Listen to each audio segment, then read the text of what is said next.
Happy Thursday and welcome back to another episode of The Trading Desk. I'm Joshua Thanos. It's my life partner, Jason. And here's our third wife. I made it. That's right, Jon Callahan. We're back. That's right, another trader. Live. Hey, Jon. Hey. Why don't you introduce yourself? I know you've been on the show before, but not with me. So this is a special occasion. It is a special occasion. For me, it is. For Josh. I am Jon Callahan, for those of you who do not know me. I've been on the show with Jason in the past. Have you? How was it? Was it a good show? It was a good show. We had fun. We'll try to make this one better. Yeah. So I'm here to help. Man.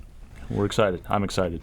Sweet. Yeah, So it's good to have you back. Thanks for having me on, guys. So Callahan has been, how long have you been working for Watchbox and Golfworks? 4.5 years. Holy crap, wow. That's Long great. time. 4.5 years, and then quite a bit longer In elsewhere. The industry and stuff. Okay, cool. Yeah. All right, you want to do wrist shots, Jay? Sure, you go first. Oh, okay. So I have a Seiko on.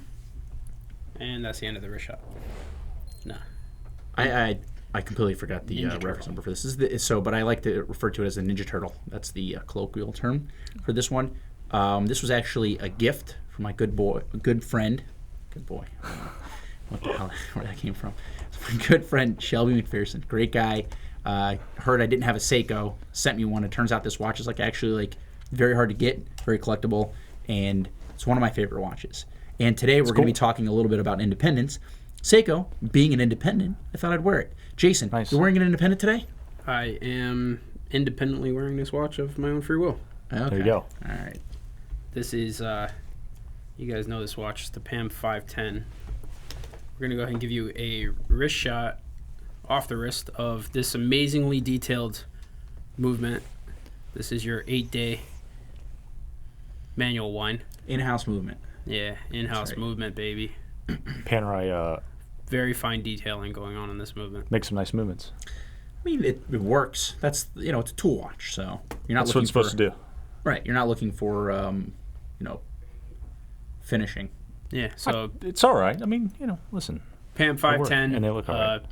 I like them. My favorite Panerai, voted with my own dollars here so you guys can see. Nice. This is 44 millimeters for you guys that are not aware. Manual wind, as I just showed you, 8-day in-house movement. Sub-seconds, pretty much all you need in Panerai. And wears well. You can see it's been worn a lot. But that's why we like it. So Yeah, good. good watch. Same case as my Panerai.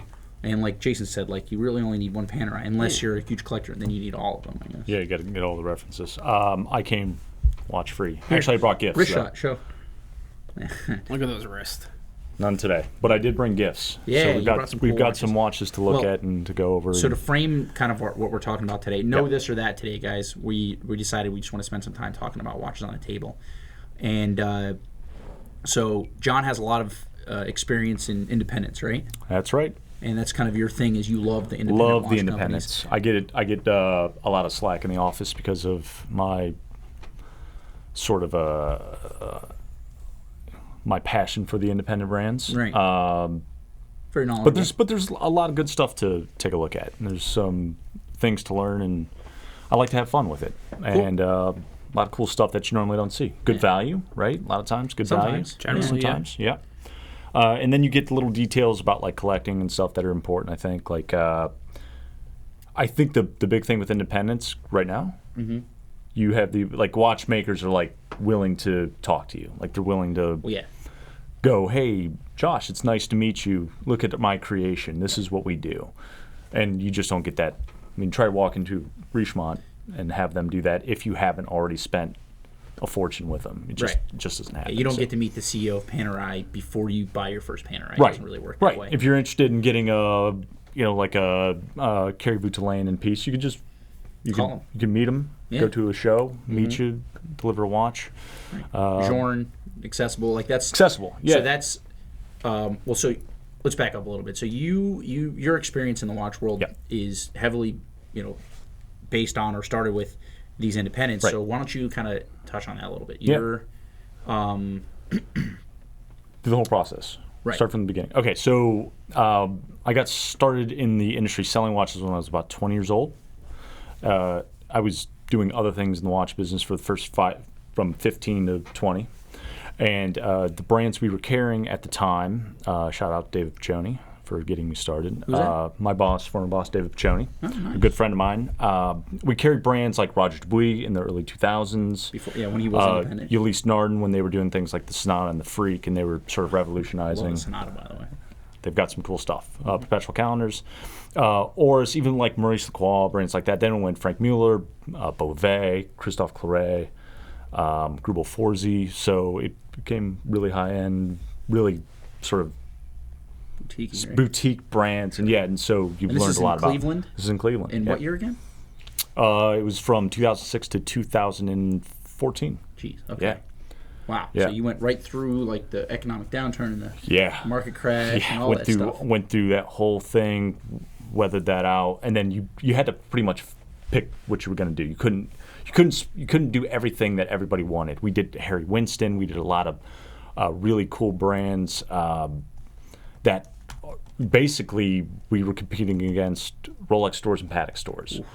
But we did well. I mean, we made it work. It was a grind, but you learned a lot about watchmaking. Learned a lot about because you got to meet the watchmakers. Like I met like Stephen Forsey and I met Christophe Claret, and so I got a chance to like sit down in a small little office and talk about watches with some of the best watchmakers in the world. So You're like 20 years old. yeah, Wow. So how did you start that? My boss at the time was my next door neighbor growing up, and his wife literally on Mother's Day weekend, his wife Harriet knocked on my door and asked my mom if one of us wanted to John come work, out and she was play like, with watches. "Yeah," and they were like, Wow. and so I started working on Mother's Day weekend 2001. Wow. Been doing it ever since. And what were you doing before that? Nothing. Qualified you That's to it. do I was this? 15 years old. It was nothing. I don't think I was even legally allowed to work. I had to go back and. Well, it's Cleveland, so Yeah. I mean, anything really goes from what I understand. Yeah. We had fun. It was a good time, and I learned a lot doing that. We learned a lot about just. I think the most important thing, like all the watch knowledge, came from that, and then learning how to really sell came here. Like that was Right. that It's was a different different, world, different world. Well, so were you behind a counter, or how were you guys making sales? We were behind a counter, and it was all local. It was all Yeah. local traffic. Wow. So you're selling Greubel Forsey in Cleveland, Yeah, Ohio, we in literally 2006. we were selling Greubel Forsey in Cleveland, Ohio. Yeah, yeah, So is that where you have a strong affinity for Greubel? yeah. I get it. Did we bring? Like oh, we didn't had the we didn't I bring did one. the I had the pleasure of doing the training with you, Yeah. Greubel, and John was like, we didn't. I think we had like 2 watches, We had the technique. but John was just like in the catalog, just like, Yeah, and so it was pretty cool to see you kind of geek out over them. right. And I mean the brand's amazing, but what I like, how much I like the brand versus how much he likes the brand, it's exponentially different. Well, I mean, That's one thing so with really any brand, the more you know about its history and if there is history, like I feel like you get more of an affinity. But with the independents, because it seems a little bit more pure as opposed to like the large conglomerates where it's like sometimes it's contrived or they're looking to make up a story where it's like, it's just a guy. Here you go. This is what I'm doing. You know, MB&F or Max Booster's out here making watches. Well, first off, Or MB&F design. happens to be like my favorite brand. I think what Max does is killer. We didn't bring the MB&F from the office. I didn't bring an MB&F, but Shame. and it's because like what he did with Harry Winston was he launched like Journe, he launched the guys from Urwerk. I mean, he did a lot of important things that with the put Opus independence. collections. Yeah, the Opus collections for those who haven't seen it, which surprised after the first 10 were the best of the bunch. I don't think they're doing it anymore, but I like 12. I don't remember what the 12 is. 12 was the one with the swords that turn over. they flip over. Oh, Yeah. right. Yeah. When I first started, so I think CQ MCC. showed me. He's like, this is a great watch, and he shows it to me. And I just sat there and watched the video of it, just telling time over. I'm like, this is amazing. So one of the cool things too, like with his evolution of falling in love with those, is like your opinion of that watch now, if you were to go back and watch the video, would be different than when you first watched it. When you first watched it, you're like, I don't know what's happening. Yeah, right. It just looks amazing. Yeah, like it how just do they? looks cool. And now going back to that, you start crazy. looking at like, oh shit, like so all 13 of those pieces have to move for that one sword to flip over. Like you really start to think about. So I mean, it's super cool. He so when we were doing the Greubel training, he was like, John, you don't understand like the level of the sapphire cases, and there's this layer and this layer and this layer and these screws and this like it was pretty cool to see him essentially John take over the training and start like so. Well, it was fun because I don't get it. Like I like teaching people, and we still have to have some idea like how watches work, and it's important for the younger guys who are on our sales team to get a sense of what it's all about. Sure. and for me, like the watch that got me really hooked. Well, the Elise Narn Freak, the very first version of the Freak came out in 2001. Right. And it was Carousel. It was carousel tourbillon. It had no stem. It had no stem and crown. Everything was rotated through the back of the watch. Back, yeah. And the watch was $26,900 at the time. Retail. Was it retail? That was the retail. But also, the retail for a 5070 Patek 5070G was roughly about the same price. And we see where they are now. I mean, Right. And they came out roughly the same This is time. what year? 2001, 2002. Yeah, so when the Freak came out, it was like, it sort of changed. Like, everybody was sort of like an arms race to who could do the craziest, like, non-traditional style watch. Before that was like Breguet was doing tourbillons, and there was a couple. Frank Mueller had some cool tourbillons out. Right.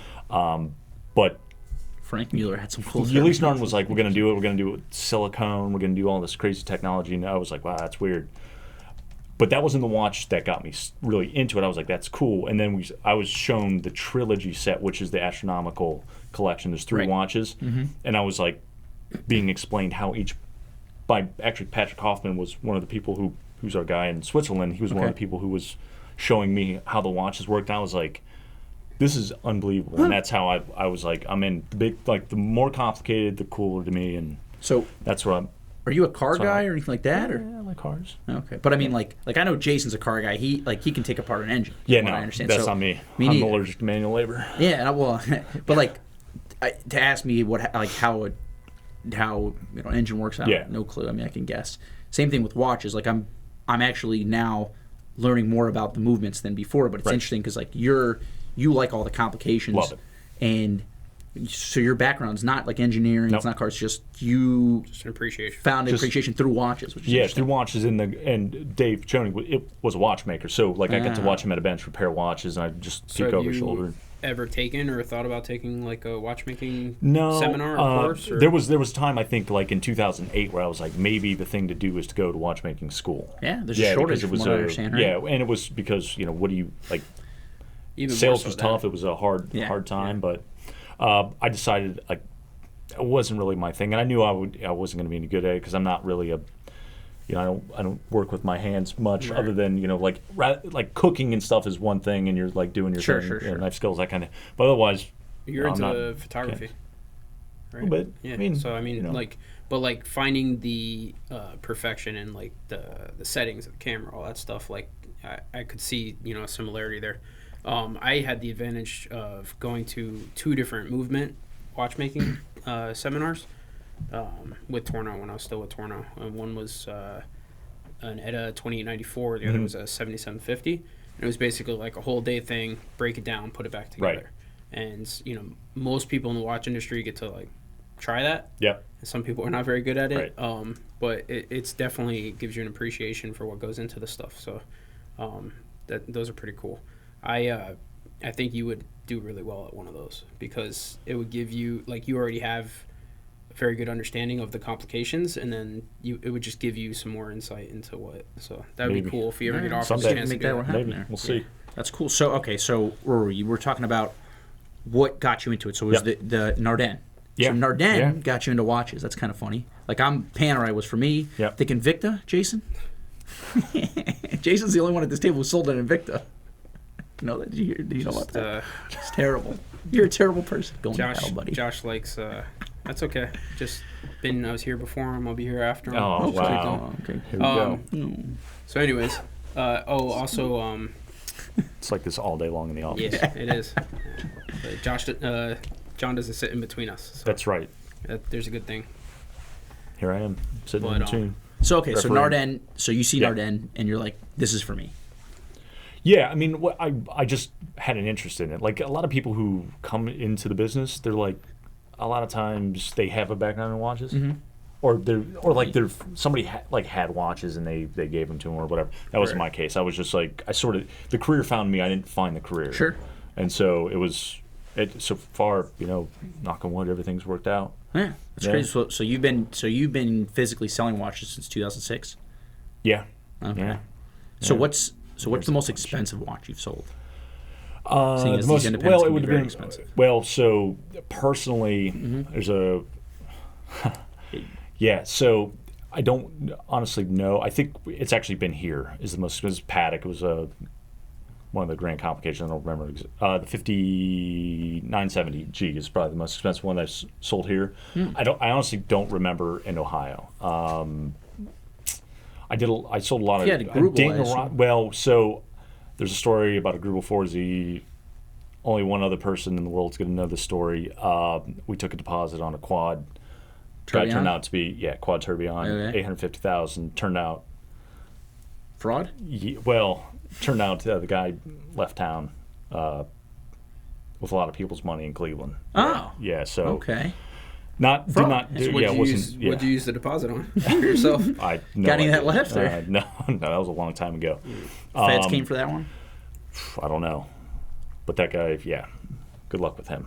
Okay. So, but we were. It's not like you sell watches like that all the time, and Sure, of even course. our experience. I mean, we have big minute repeaters from Paddock and things like that. Mm-hmm. They just don't move quickly. Like you got to get the right guy, at the right time, to line them up to get it. But we were fortunate enough to have, and we still do. I mean, there's still our customers through the Golf Brick channel that are in that market, and people tend not to believe me, but serious watch collectors with serious means, and that are not afraid to let it fly when they want something cool. Especially if you're buying at market price. That's one thing. Like I think what we get to deal with in our office is more guys buying at market price as opposed to an MSRP, right? So like if you're standing behind a counter and somebody walks in, you're selling a new watch, you're holding to the MSRP, which then you have to decide whether this brand is pricing their watches within market or not. Yeah.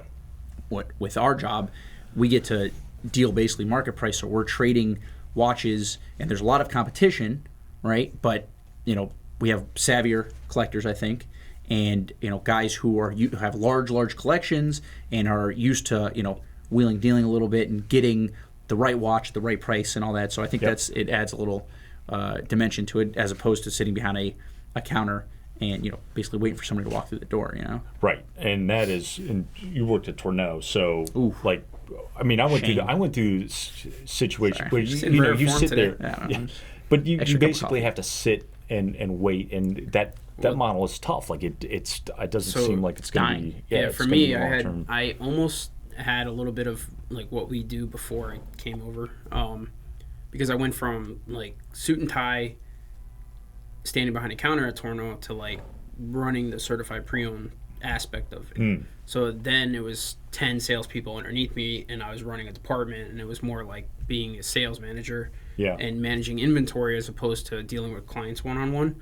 So it was kind of like a mini version of what we do now, whereas now we talk to 50 people a day, and you have 500 clients.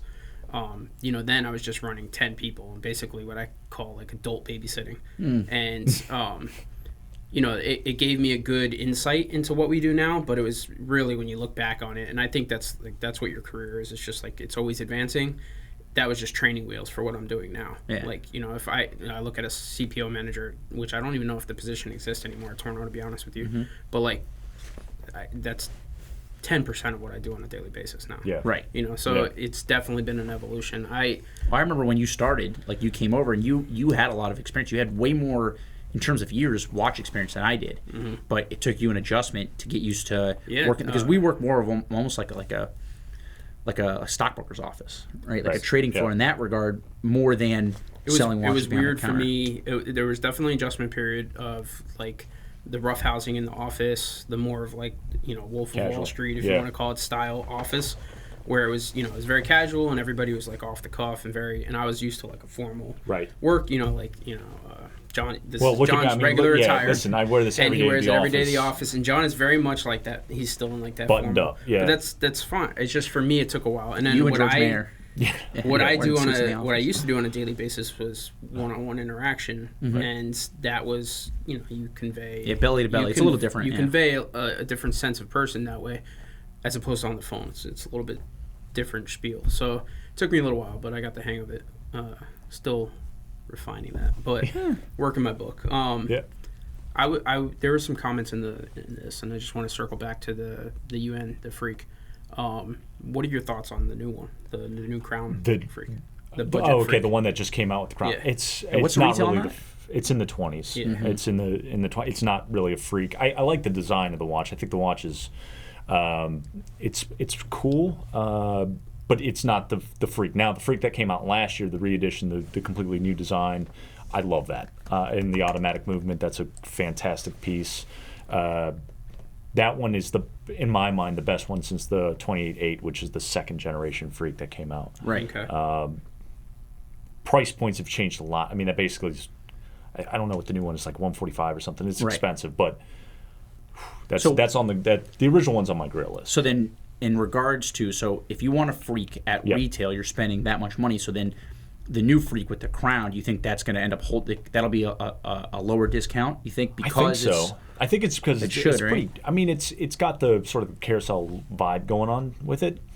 But I don't. It still has a carousel. Just the wine. They just took that aspect out of it. Right? It's pretty cool. Like I don't really know how it's going to turn out, but I thought it was a good addition to the collection. Like they were starting to clean up their lineup since they were sold to the Cara Group, and They're making some cool things. Yeah, they got some cool stuff going on.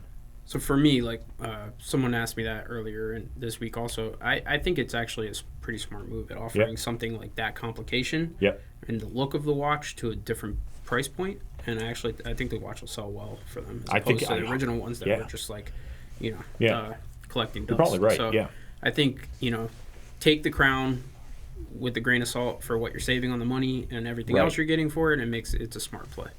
But that's just my opinion. We haven't seen them trade, obviously. I doubt they've even been delivered at this point. No, I don't can't think imagine so. it. But I mean, so if there's, I'm sure any Nardin enthusiast, that watch is probably the top of their list. So there's probably out of the current collection, it probably would be. Right. If you had to get one right now, I would say that's going to be the one. I have delivered a couple of the new Max Marine Torpillier pieces. Those are great. Those have been sort of their entry level pieces. Great price point. Movements are nice. Fit well. Like they just need to have that. They got to somehow work to get that brand equity back because that's right. That's well, the they don't make biggest a lot of challenge. watches. They probably make 5,000 watches a year, maybe. I don't really know what they're making right now. That's a good question. It's probably a bit more than that. A number I really wouldn't. I wouldn't know. I feel like if they scaled more, like advertising more of the concept of the company to like an everyday kind of watch guy, as opposed to like watches for royalty and like, not for royalty, but they have this like Russian gangster stigma to them essentially, and like if they just more Maxi Marines and everyday styles and everyday colors, well, they need to be like more Rolex and less Corum. I think it's kind of like what we're talking about a little bit, and obviously they don't need to be Rolex because their watches are going to be in quality. Really, if you look at it from a watchmaking standpoint, they're going to be better than Rolex. But in terms of their marketing, especially on their low end, to get people interested in the brand, like more Submariner and less Admiral's Cup, right? Exactly. So they do too many. Like the divers were always, at least for us, were always strong sellers. They're priced right. But one of the big things I thought, like they just did the wacky colors and things that just sort of come out, like they did Game of Thrones limited edition at one point. I was like, okay, I don't mean that's. Well, there's just a point where they just stopped. They were just like, we don't, let's just go for it. Just make send it. That's kind of what happened to Corum too. They were like, we're just gonna do all these bubbles. We're just gonna all the bubbles. Bubbles, by the way. The bubbles are the only they're so good. We used to crush the bomber is the best bubble. It's cool. But there's a lot of cool ones. So is Corum an independent? They're owned by a Chinese conglomerate, luxury conglomerate. Yeah, I don't really know what's going on. Are we dealers for Corum? I thought they went out of business. I don't know. Are we? To be honest, I remember. I don't think we are. We had been when I got here. I think we were. And I left to order before we left Florida. I know that the Corum boutique in Aventura Mall went. Yeah, close. Well, I know a story. Probably the worst. So there's the West Palm Beach boat show every year, right? So I had a guy who he said he flew in. He was buying a yacht, right, with him and his buddies, and they all got wasted. Each bought like a big yacht, obviously very wealthy individuals, and they had the Corum had like a pop up at the event, and they kind of like goaded each other into buying a watch, and this guy decided he was going to buy a gold Corum tourbillon, spent just a lot of money on the watch, and he said, he goes, listen, I just bought this watch. Don't really like it. I was a little drunk when I bought it. I overextended myself on the yacht as it was. I probably shouldn't have bought this watch, but I need to sell the watch. That was the conversation. I go, well, listen, man. I mean, It's just going to be a serious, it might be a bad situation. He's Yeah. like, come on, man, I just need to sell it. Come on, and whatever. I'm like, well, did you try returning it? Yeah, they will not take the return. And I said, okay, well, and I talked to him about what the market price was on the watch. Needless to say, he was not happy with me, decided to take out his anger about the value of the watch on me. It was probably one of the worst conversations I've had in my 6-7 years of selling watches. He called me every name in the book and called me a crook. And I'm like, listen, man, here's the deal. Let's take a step back. Why don't you try to find someone else to buy this watch and see what they offer you, and just know that it's not me. Right. And yeah, I think he was. I talked to him a few times after that. I think he understood finally. I think he probably still has that watch. Yeah. But it's unfortunate because personally, I like Admiral's Cups themselves. I like those. I love Core and Bubbles. Right. The watches themselves. But there's no collector's contingency for those watches really, and people who do collect them usually only do because there's the value play buying them pre-owned. You buy them cents on dollars. Right. Exactly.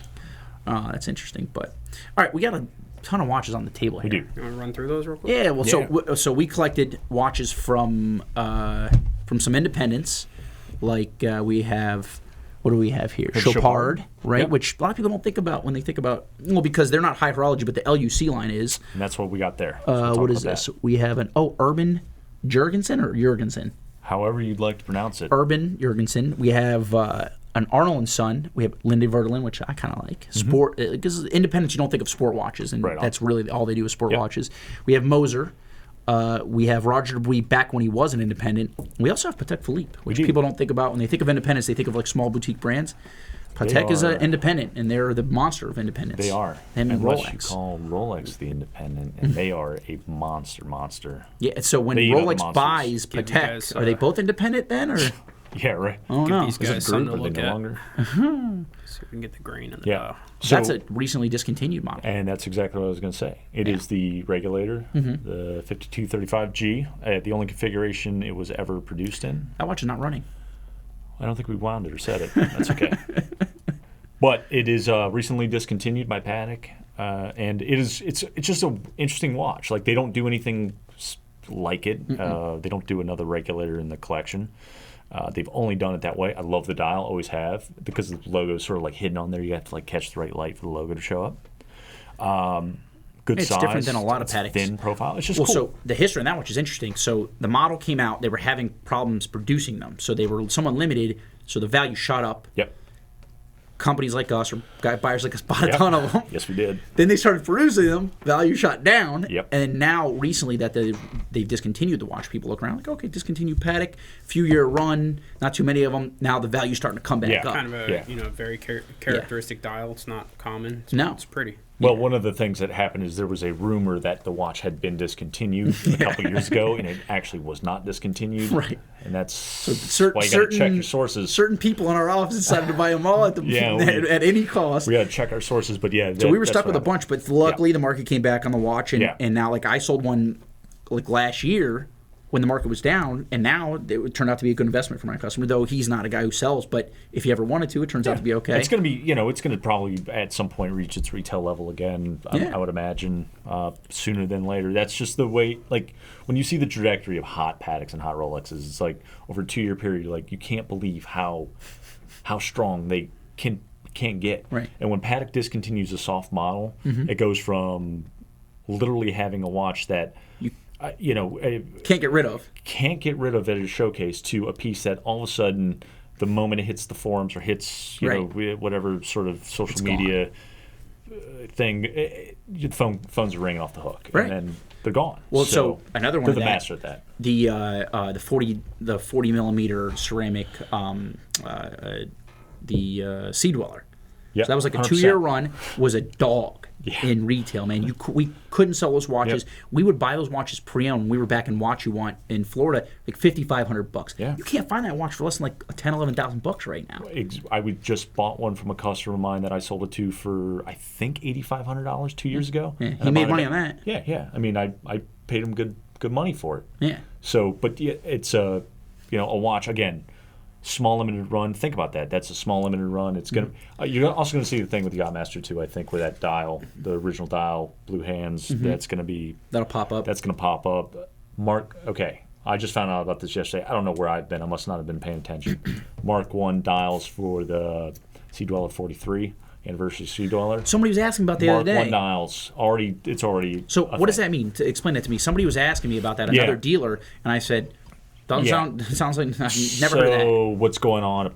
What they did is they did the, let's call it the anniversary edition of the watch, which would have been the first year and a half worth of production, and then this year they changed the dial. And you could correct me if I'm wrong, because I think it was this year, maybe the end of last year. The signature at the bottom, so the Swiss made is now Swiss, and then it has the cornet, and then it's a Swiss. So the crown is in there, so it's a slightly different dial. Oh, that's a new dial. And there's also maybe a new So Mark 1 dials. And what's funny is you said limited run, but like some of these watches that we have here on the table, the whole brand makes less than the amount of Sea Dweller 40s that they made in total. Right. The entire brand, it'll take 5 years for them to make as many watches as Rolex, but the demand, and the limited gross profit in between all those Sea Dwellers pays for more than what's on this table right now. Yeah, right? Oh, 100%. Yeah, how crazy is that? It's crazy. But so why you guys are... so that's one thing, actually. So I actually had to give him a call because he was asking me about that, and I'm like, let me do some research. I got distracted, as I do. There's a forum post about it. Yeah. A recent one. Like somebody was looking for the anniversary, and he texted me, he goes, are all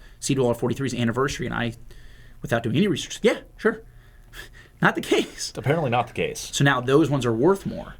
They're going to be, right? I mean, that's just the way it seems like it's going to work out. Unless they do a really short run of this configuration, the Mark II dial, and then all of a sudden you got, who knows? That's the thing with Rolex. Those details, the minutiae, that's where it's really at. Right, yeah, exactly. Well, that's why, like, when people call me, I need a flat 4. I'm like, dude, I don't know. Let me get you on the phone with somebody who knows and cares about this. Right. That's hard for me to keep track of. Jason's knocking out all of the Vanna White over here, man. I'm just running through dial shots, giving these guys something to watch while you guys geek out over there. So which should we talk about first? Which one? You pick, man. So you like this kind of stuff. So how about the one you know the least about? The one I know the least about is the Linda Verdlin. Okay. So the Linda Verdlin, I bought this from one of my customers, and I know, from what I know about it, is what I was told by my customer, because I can't find any information about this. So here, Jason, why don't you Vanna White that bad boy? So this is from one of their... It actually wears really well. It does. So what I like about Linda Verdlin is that in terms of an independent, like what's another independent Swiss watch that does like sport watches like this? So like somebody was talking about RGM, which they make a lot of sport watches and stuff, but they don't get to the height of this brand. And I think Linda Verdlin's from Denmark originally, right, or something like that. Sure. All right, don't come here for facts and information. But we met the guys. They came and visited. He did a show with Tim, so Tim's familiar with these guys. But so this watch, apparently, from what I was told from the gentleman I bought it from, that it's the only the only watch made in this case in gold. Okay, this was from the very first order. All the original dealers got one of these watches. It was highly limited. Nice. And so you can't find anything about this. So it's called the two timer. They were basically forced to take the watch. Is that what you're saying? But I think it's okay. So think about a gold. Look at that. That's just the most amazing case back that ever existed. Is that PVD? Yeah, I would imagine. Ceramic case back. Look at that case back. I don't know if you can. Highly tooled and finished case back. But so the watch is super comfortable. It's in their thinner case. Like that's one of the issues that I have. That is a thin case. Yeah. It actually wears. Here, put it on. The way it sits on the wrist. Some of their cases are a little thick, so it's.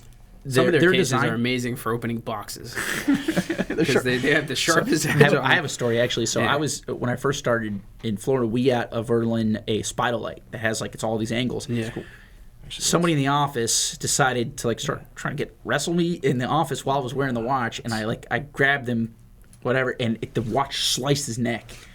I'm like, hey, first of all, we shouldn't be doing this. First of all, but second of all, that is a dangerous piece.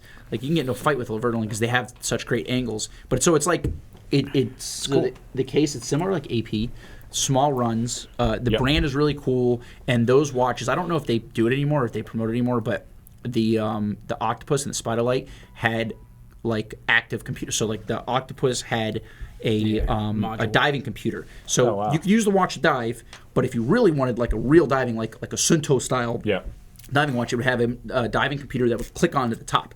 Then you can actually it's a real diving computer, which was really cool. And the Spidolite would have an altimeter you would click on. So if you go skiing, I guess I don't know, I don't really ski. So this watch is from everything I found, everything I see, is a very rare watch. It's a diving bezel, so you can take this gold watch in the ocean and dive with it. But not a highly finished movement. I don't think they're even in-house, from what I understand. But it's more about, it's a tool watch. So it's an independent company that's making tool watches, where most independents you look at are looking, they're focusing on the movements, focusing on the dials and stuff. So. Yeah, and the other thing, like on that, like if you weren't a Hublot or an AP fan and you want some value, but you want a cool-looking sort of geometric sports watch, that's pretty cool. I mean, I've always appreciated that fact. Like you can get a really cool sports watch and a cool design for whatever, half the price of what a AP Royal Oak would have been, especially pre-owned. So like if you want an offshore in gold, you're spending what, $30,000 right now at least. Yeah, if it's on the strap. Especially in this market. Well, yeah. $60,000. So I mean, not saying that this is a replacement for that, but if you like an independent and you want something that has that kind of same look and feel, then a Vertolin works. And it's like you actually have the brand, it's a real brand, right? It's not an Invicta, Jason.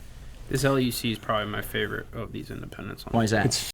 It's so underrated and cool. The back, the manual wind, the finishing on here to me screams like budget Lange. And then just the Chopard, like, is that German Swiss?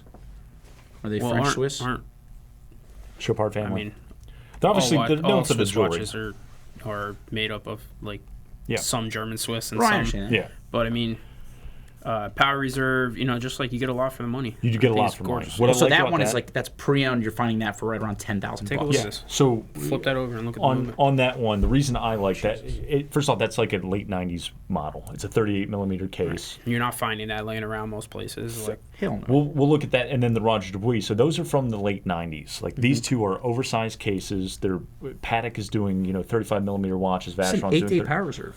Yeah. Vacheron's doing for a watch from before the 2000s. Yeah, before the 2000s. Look how nice that is, and that movement is killer. Like it's a beautiful. You can't find these anywhere. We have two of them in stock listed. They're great. It's funny. They're just. But the really thing is, nice like watches. most dealers that aren't our size can't afford to stock that watch. They have to flip it. They can't buy that for stock.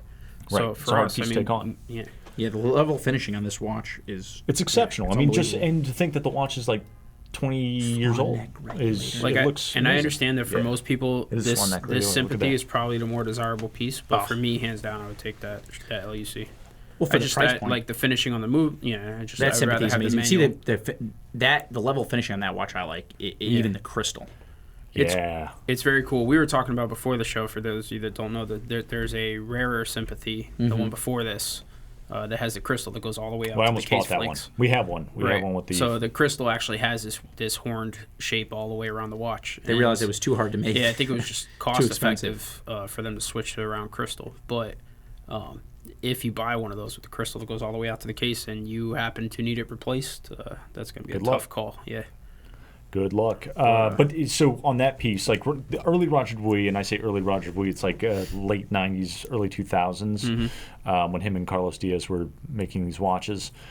They're my favorite watches of all time. They really are. I mean, they're unbelievable. They're unbelievable. Well, the value for dollars right now, what you get in the presentation. So, like, we just brought in that little time only, which I don't even know if it'll ever make to the website because you might end up owning it. But the presentation box sets for these, where they literally would take a Polaroid picture of the watch, glue it to the papers, and sign them. Like you don't see that level of presentation. Even Patek doesn't have. Nobody's doing that. Who's doing stuff like that? So they're adding like the care and thoughtfulness that goes into the watch also goes into the box set. It's unbelievable. Yeah, it's a super nice setup. The whole thing, and again, they're competing against basically Patek and Vacheron at the time. And so as an independent, if you went and showed this large case size and it's limited to 28 pieces for the world, like it's hard to beat. Like, I mean, they basically had a Calatrava buckle before the Calatrava buckle. That's right. That's one thing that Jason was making a note of that, saying, "Oh, look, they ripped this off from Patek," but actually, no, they did this before. They had the Roger Dubuis buckle. It's great. It's great. And then we have I brought some pieces that I think are also just tremendous values for independent brands. I know we talk behind the scenes about Arnold & Son, how we think it's a brand that really has a lot of value considering what the retail prices are. Right. And we've got some really cool Arnold & Sons. Well, you get like a watch in the spirit of like MB&F Yeah. and Greubel for like a fraction of the price, and like so it's not an easy watch to make, right? And It's if not a you love- discount watch. If you love a deadbeats, like Exactly. there's nobody that Arnold does loves more deadbeats. deadbeats They- than Arnold. They love Arnold deadbeats. also does the resonance too, which Yeah. they're being sued by Journe, from what I understand. So buy one of those while you can. Yeah, and like this one, if I don't know if the camera picks up the color perfectly or well enough to sort of highlight it, but like the blue on this dial, Yeah, I was is- showing that earlier. is You can amazing. you can see it. What I don't know if you could see is there's that sapphire chapter ring that's like free floating. I don't know if you can catch that in there. Oh, wow, yeah. yeah. You really can't. So you can see it just like as a chapter ring, but you see right there. That's a Yep. perfect shot. It's a one piece of sapphire Oh. that's elevated across the entire dial. So Jeez. it's just a bridge of sapphire, which is kind of cool. And that's something that, like you would expect to see from like Greubel. Yeah, you know what it reminds me of a little bit is like a Breguet tradition piece, but like in the sort of modern way you'd want a watch to look. Like that's sort of Breguet's problem, is that all the watches still look like from the 1800s, and they have a tough time connecting with modern watch buyers. And this is a piece I think that like you could, if you were interested in Breguet but you just couldn't get over the styling, this is something you can jump into because you get a lot of the cool features that. That's what you can find for less than $20,000 pre-owned. Like, Right, less than $20,000 So you can- pre-owned. you it's can a buy- $51,000 retail. Right. So you can buy a new ceramic Daytona, market price. Right. For you'll have to spend more on that watch than this watch. And this watch Shows you the state of the market, the watch market right now. But It's if you want hilarious. something cool and just something nobody else has, those are the kind of watches you should be looking out for. If you go to trade it in, it's not going to get What's you a going to good be return. funny is like there's going to be in 5-10 years from now, there'll be like a complete 180 flip on the market, and all this stuff that was the independence that nobody wanted, you could buy for 30 cents on the dollar, will be super hot, and Could all the be, Rolexes yeah, will be man. I mean, down. It'll be you can't predict that Right. what's going to happen. You don't know what's but gonna happen. If you want value for money, if you want to go buy a 3-year-old Porsche and get like a GT3 as opposed to a new 911. Right, like Yeah. you buy independent, and you save money, and you get something Yeah. pre-owned, which is what we're always talking about. So I think all of these, maybe Paddock aside, value proposition for what they are for the money, you get a lot for your Right. money. Right, and the way I This looked guy at the you're paying collection, ticket because it's Patek. exactly. You're doing that. I looked at the collection and go, if I was buying an independent watch, what am I looking for? Quality finish movement, something that stands out, like the Moser's dial, the Fume dial. Right. It's killer for a dress watch. Like if you put this up against a Patrimony, there's no way I'm buying a Patrimony. I'm just not. Like Well, I look at this, the the scalp value retention lugs. on Vacheron right now too. It's tough. Yeah, it's tough, but I mean, we look at Vacheron, and I like Vacheron as a brand. I like the watches that they do, but I look at this, I go, there's nothing, like if I had to pick between a Vacheron and this model, here, I'll pop that back up so we can see the dial again. Dude, I was talking to Tim earlier this week about Vacheron In rose s- gold? Some of their for stuff. the mid-teens pre-owned, like- that watch is unbelievable. So Tim's a huge Vacheron supporter, and like they could legitimately make a serious comeback if they just 100%. move some I stuff could around not and restructure. agree So more with I think we're on the beginning steps of that journey, but I would like to see them come back. They've got a lot to. We got an updated price list. A lot of the stuff they're. Oh, that's right. phasing They just out. dropped their Yeah. prices, which that's a step forward. That's what Panerai did. Probably about 2 years ago. Yeah. Right when things were really really tough for Panerai, they started making in-house movements. They did 2 price drops in a year. Yep. And now you see what's happening with the brand. So hopefully, and we've been talking about Vacheron being able to do that. Hopefully they do that because Right. that Vacheron being part of the Holy Trinity made sense from the level of finishing. Like Right. there's no higher level sport watch that's like, or a sport watch that's finished better than overseas, especially on the Right. bracelet. Right. Yeah, I So- agree. I mean, I think it's awesome, and they like that's the strongest part of the collection, without a doubt. Right. But they did the Harmony collection that came out a few years ago, and they pretty much. I feel like if they could bring the Gen 3 overseas chrono back down to a reasonable price point like the Gen 2s were without Yeah. the price raise, and I know there's a lot of technology in that watch, but how long are you going to charge for the research and development? Like let's bring the price back down to be able to be competitive, and that watch would kill. Well, brand equity But- would go up, and then you'd make up the money on the rest of the Right. Because think if people you are also- used to getting big discounts on the watch, on your best watch, then they're definitely looking for discounts on watches that they know that aren't your best. I also So. similar in my thought on Panerai. Like I think they make too many SKUs. Yeah. A lot of these companies do. Right. They think that, like, you know, so many SKUs are the answer, but really, like, building a core collection of, like, 6 watches, Yep. I think is where, you know, you find the success. Same thing with Rolex. You know, they have a lot of SKUs now, but their core SKUs are the ones that drive the business. Right. So if you're going to take business lessons, take it from Rolex, you know. Right. And how Kings, they're, literal kings. They're whatever they're doing, they've got it right. I mean, we could certainly they undersupplied the U.S. market over the last couple of years. You just can't get watches. That's the case with every dealer who. It doesn't matter if you're the biggest dealer in the country or the smallest dealer in the country.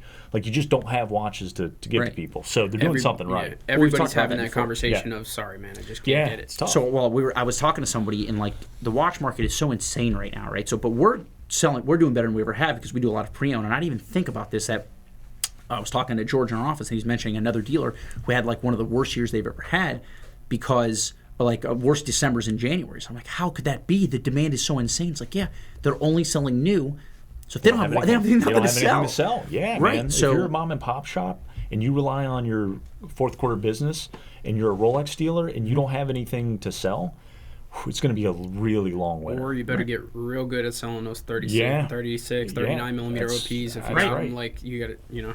Yeah. But we see what happens after Basel. Yeah, I mean, and we've all sort of, like, I know you didn't work in a retail store, but thankfully I've been through that. I didn't work in a Rolex store, but, you know, you rely on that fourth quarter. That fourth quarter is your nut for the year. That's what you're driving towards. you make money. Yeah. I mean, I know we did on our floor best ever. Yeah. Right, you know, so I mean, our commission checks were looking good. You know, we were able to pay our bills, but I can't imagine standing behind a counter, and where Rolex is your main brand, and there's just nothing. And don't kid yourself. People are walking in, like the traffic's up, and they're going, "Yeah, I'm ready to buy a Rolex for Christmas," and you're like, "This is what we got." Well, you want a ladies' day, just that market demand is like what puts people over the hump of like, all right, I'm ready to buy it at retail. Whereas before they were like, oh, I don't know if I should. Looking for discounts, let me get a good price. Now guys are just like, take my money, and you can't even. You got to have that really tough conversation. Yeah. But you get real good at selling, other pieces. Yeah, you gotta sell what you got. Got to sell what's in the case. Is there anything else we didn't discuss here on the table? I think we kind of had everything. I think I showed everything. I don't know if I think we went over everything. You know anything about that Urban Jurgensen? I know it's actually really, really nice. Urban Jurgensen makes some exceptional watches, very small allocation a year, or production a year, rather. That's the 2340 It's pretty. reference. Beautiful dial, Grenache dial. And again, that's like... What's a Grenache dial? It is a special process. It's probably hard to pick up with the camera, but the dial has like a texturing to it. It's all hand labor intensive. Oh, look at that movement. The movement's amazing. Yeah, That's and when Very I look Omega-esque in the finishing. actually, like the way that the It's just like a Seamaster. the Kuznetsov Oh, that sort of laid reminds me out. of like Oh, an yeah, right. Alcantara There is a movement, kind of. texture on the does. dial. like an 8800 movement. Right, exactly. I mean, the way that it's finished. Look, the thing with independence is you get the value is there in the sense that you have to take time to understand the process of watchmaking. Okay, and that's something that I don't think a lot of people, when you're sitting at a counter, that you get a chance to appreciate. No. You know, it takes a long time to make a dial correctly, and some companies throw 3 out of 4 dials out because the dial process is so labor intensive. Journe deals with that, yeah. Yeah, exactly. So you got these dials that break, you got dials that aren't, the quality that they expect to put in their watches, and then you got people who are hand finishing movements and bridges and bevels, and it's a lot of work. And I just think that the appreciation aspect a lot of times comes from the independent side. Cool. All right. Well, listen. I think we're done here. The cameraman took off probably about 20 minutes ago. That's it. So you're gonna have to turn the camera off. Everybody? Yeah. Just it's a red button Oh, on the there back it of the is. camera. We'll turn the I'm just lights gonna off. kick it over before we leave. But all right. Well, anything else you want to add? I would like to thank both of you gentlemen, fine gentlemen, for having me join you on your show today. It had a lot of Yeah. fun. Man, It's made it always easier for fun me. to I didn't have have to talk as much. Really? Screw you, Jake. I think you found some space in there. Let's all name somebody we don't like. No, I'm not going to do that. we It's could do Valentine's that. Day. We love everybody. That's Yeah. right. It is Valentine's Day. And here we Anyways, are, my it was wife good at having home. you back Babe, love on. you. Obviously, See you I in a saw little the greatness that was Callahan before. Yeah, that's anybody right. else Yeah, did and that's brought him on the show. Thanks, We got guys. to do this more. Yeah, We have you on more often. invite me on. I'm around. All right, I got sweet. nothing going on but family, Thanks, Sean. little kids. All right, guys. Well, Happy hopefully you Valentine's enjoyed Day. this as much as I Thank did. you. If you Thank didn't, I don't really care. Remember, must subscribe to our channel. Check us out on Instagram. You can get us on Facebook and on Twitter. Are we on Twitter also? B-roll. No, I'm not. What about MySpace? No. Not anymore. No, Grubhub. John's married. You guys on Kids. Grubhub? What Not about my Grindr? wife. Are we on Grindr? Tinder? Swipe right. Swipe right. If you see us, swipe right on Tinder. This is your guy's fault that he's still Plenty of talking. Fish, guys. You want to That's buy right. a watch? Unplug Find us the on camera. Plenty of Fish. Car gurus. Anywhere else? Car Gurus. If you want to buy.